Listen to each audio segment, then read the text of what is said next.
Hello guys, welcome back to my channel.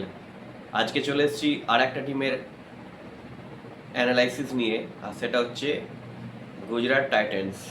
Gujarat Titans অসাধারণ খেলেছিল আগের বছরে, কিন্তু তো দেখা যাক এই ইয়ার তারা কতটা পারফরমেন্স করতে পারে। তবে একটা কথা বলতেই হয়, আগের বছরের তুলনায় কিন্তু এইবারের গুজরাট টাইটান টিমটা অনেকটা বেশি স্ট্রং দেখে মনে হচ্ছে। কারণ মিডল অর্ডারে কিন্তু যে দুর্বলতাগুলো ছিল সেই কিন্তু এইবারে কিন্তু সেই আর দুর্বলতা নেই।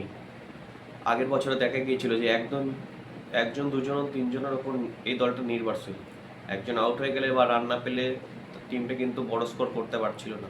কিন্তু এইবারে কিন্তু গুজরাট টিমটা কিন্তু যথেষ্ট ভালো পারফরমেন্স করবে আমার মনে হচ্ছে।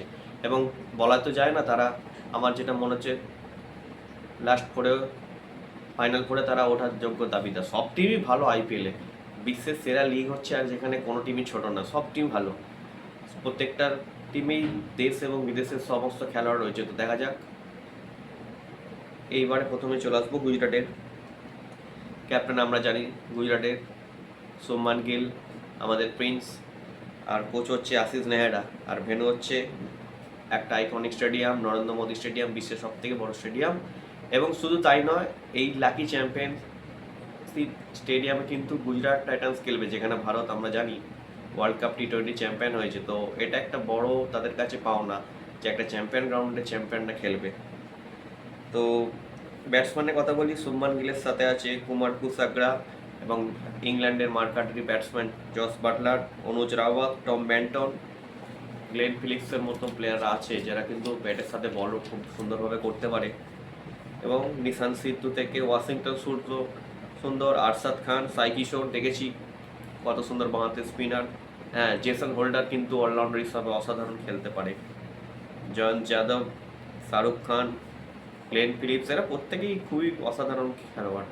কাকে ছেড়ে কাকে বাদ দেবো। আর বোলিংয়ের সেকশনেও খুব যথেষ্ট ভালো খেলোয়াড় রয়েছে, যেমন খাগিসো রাবাডা বিশ্বের অন্যতম সেরা বোলার, সাথে ভারতের মোহাম্মদ সিরাজ, প্রসিদ্ধ কৃষ্ণ, ঈশান্ত শর্মা, লুক উড, এরাও কিন্তু আইপিএলে যথেষ্ট ভালো পারফরমেন্স করে। আর স্পিনের দিক থেকে কিন্তু টি-20 ওয়ার্ল্ড কাপের সেরা একজন অলরাউন্ডার রাশিদ খান। আমরা সবাই জানি বিশ্বে যে কোনো টিমে রাশিদ খান থাকা মানে একটা অসাধারণ এক্সট্রা একটা অ্যাডভান্টেজ স্পিনিংয়ের দিক থেকে। আর ব্যাটিংয়েও খুব ভালো করতে পারে। রাহুল তেওয়াটিয়ার মতো প্লেয়াররা রয়েছে। আমার মনে হচ্ছে এই বছর গুজরাট কিন্তু ভালো পারফরমেন্স করবে। আগের বছরের তুলনায় এই বছরের টিমটা আরও বেশি কম্প্যাক্ট হয়েছে। এবং তো দেখা যাক গুজরাট এই বছর কতটা এগোতে পারে। তোমাদের কি মনে হচ্ছে, গুজরাট এই বছর কি ফাইনাল খেলতে পারবে? এবং তোমরা বলো যে শুভমান গিল কত রান করবে, এবং গুজরাটের পক্ষে সব থেকে কে বেশি উইকেট টেকার হবে, মোহাম্মদ সিরাজ, খাগিসো রাবাডা এবং রশিদ খান, এই তিনজনের মধ্যে। ধন্যবাদ। আমার চ্যানেলটা ভালো লাগলে সাবস্ক্রাইব এবং লাইক করে দিও, এবং আইপিএলের সমস্ত নিউজ থেকে শুরু করে বিশ্বের সমস্ত ক্রিকেট, ফুটবল থেকে শুরু করে আরও যাবতীয় স্পোর্টসের জন্য এই চ্যানেলটাকে অবশ্যই সাবস্ক্রাইব করে পাশে থাকো যদি ভালো লাগে। ধন্যবাদ।